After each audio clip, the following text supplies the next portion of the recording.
Hello guys. आज के इस वीडियो में हम लोग बात करेंगे नाइट बिफोर एग्जामिनेशन। कल आपका एग्ज़ाम है। आज की रात प्रायः देखा जाता है कि बच्चे बहुत एक्साइटमेंट में होते हैं उस समय। कल एग्जामिनेशन है, क्या पूछेगा, किस प्रकार का क्वेश्चन रहेगा, किस प्रकार से आंसर करना है, ये बहुत सारे सवाल उसके दिमाग में उमड़ते घुमड़ते रहते हैं और एक प्रकार का एक कन्फ्यूजन उसके मन में पैदा होता है। और इससे क्या होता है कि वो कभी कभी तो बच्चे बहुत सारे बच्चे डिप्रेस हो जाते हैं इस बात से कि अरे नहीं हो पाएगा भाई, अब जितना पढ़ना था पढ़ा, अब क्या होगा, अब हो नहीं पाएगा, एक रात में क्या कर लेंगे, चलो छोड़ो, सब कुछ छोड़ के सो जाते हैं। नहीं, नाइट बिफोर एग्जामिनेशन का अगर ठीक प्रकार से हम यूज़ करें, उसका ठीक प्रकार से इस्तेमाल करें, तो मैं समझता हूँ कि ये बहुत ही कीमती और बहुत ही फ़ायदेमंद समय होता है एक स्टूडेंट के लिए। पहली बात तो ये कि अपने अंदर में इस कॉन्फिडेंस को जनरेट कीजिए कि हम कर सकते हैं। हमने पूरे सत्र में, पूरे सेशन में, एकेडमिक सेशन में जिसको पढ़ा है और उसके क्वेश्चंस हल किए हैं, तो वो क्यों नहीं कर सकते यार। ये एग्जामिनेशन है क्या? एग्जामिनेशन तो केवल इसी बात का टेस्ट है कि हमने जो कुछ पढ़ा उसे ठीक से समझा या नहीं, उससे संबंधित प्रश्न हम कर सकते हैं या नहीं। तो इस प्रकार से सोच के उसको करना है। आप देखेंगे कि एग्जामिनेशन के पहले की रात प्रायः बच्चे उसको नींद नहीं आती है, तो ऐसा नहीं करना है। पहली बात तो ये, अगर आपसे संभव हो सके तो कोई अगर आपका ऐसा साथी हो जो बिफोर एग्जामिनेशन जो नाइट है वो आपके साथ स्टे कर सकता है, तो एक उसको उस प्रकार के, वो टाइम पास करने वाले बच्चे नहीं हों। ऐसा नहीं हो कि वो आपके साथ बैठे और वो बातचीत में समय जाया करे, आपका समय बर्बाद करे आपका।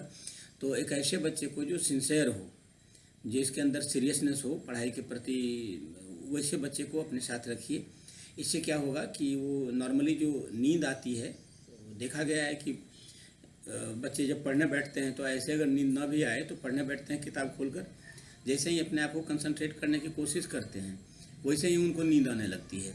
तो अगर आपके साथ कोई आपका फ्रेंड हो, कोई आपका क्लासमेट हो जो आपके साथ बैठा है, वो भी एग्जामिनी है, उसे भी कल एग्ज़ाम देना है, तो देखेंगे कि नींद नॉर्मली आपको नहीं आएगी, या आएगी तो लेट से आएगी, ज़्यादा देर तक आप तरोताज़ा रह पाएंगे।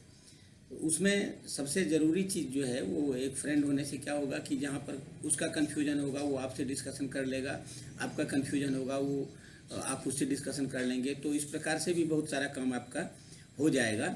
और दूसरी बात है कि अपने आप को फ्रेश महसूस करेंगे आप भी, और जो आपका आपके साथ आपका रूममेट होगा या आपका फ्रेंड होगा, आपका क्लासमेट होगा, वो भी। तो एक लाभ इसका ये भी मिलेगा आपको।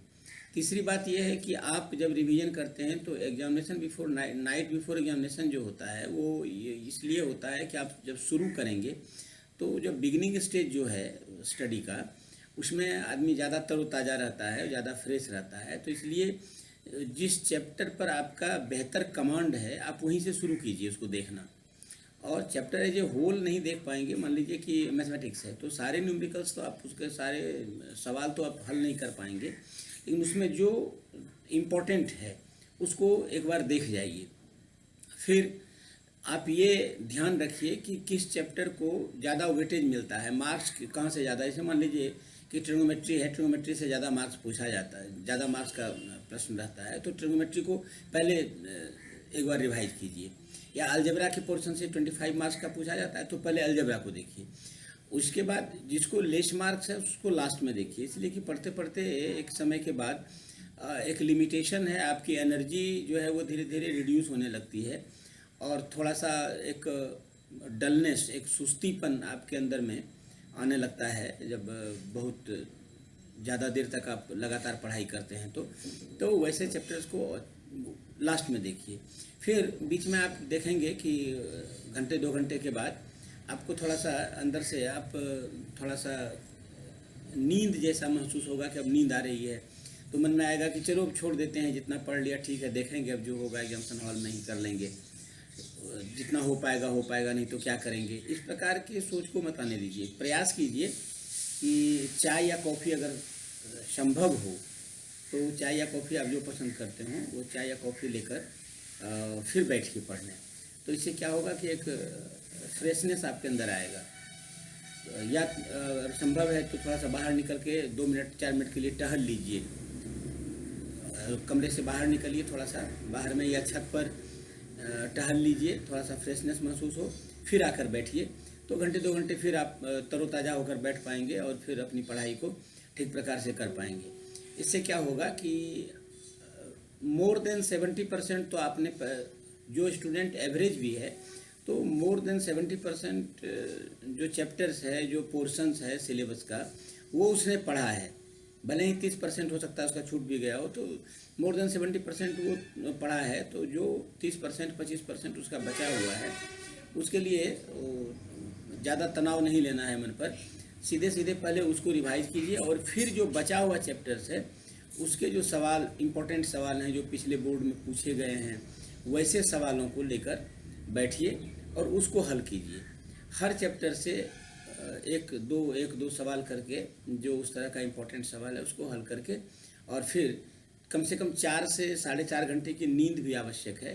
क्योंकि आप रात में अगर 4 घंटे सोएंगे नहीं तो इसका प्रभाव, प्रतिकूल प्रभाव, इसका उल्टा असर आपको एग्जामिनेशन में पड़ेगा। एग्जामिनेशन जिस समय आप बैठे होंगे एग्जामिनेशन हॉल में, उस समय अगर रात में अच्छी नींद नहीं आई है तो उस समय अपने आप को आप फ्रेश महसूस नहीं करेंगे और पेपर आप ठीक से नहीं कर पाएंगे।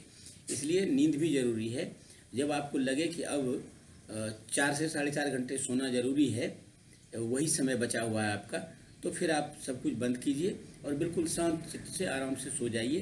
सुबह तरोताज़ा उठिए, फ्रेश होकर फिर एग्जामिनेशन देने जाइए। और मैं समझता हूँ, आई होप कि आपका एग्ज़ाम अच्छा जाएगा और आप सारे प्रश्न कर पाएंगे।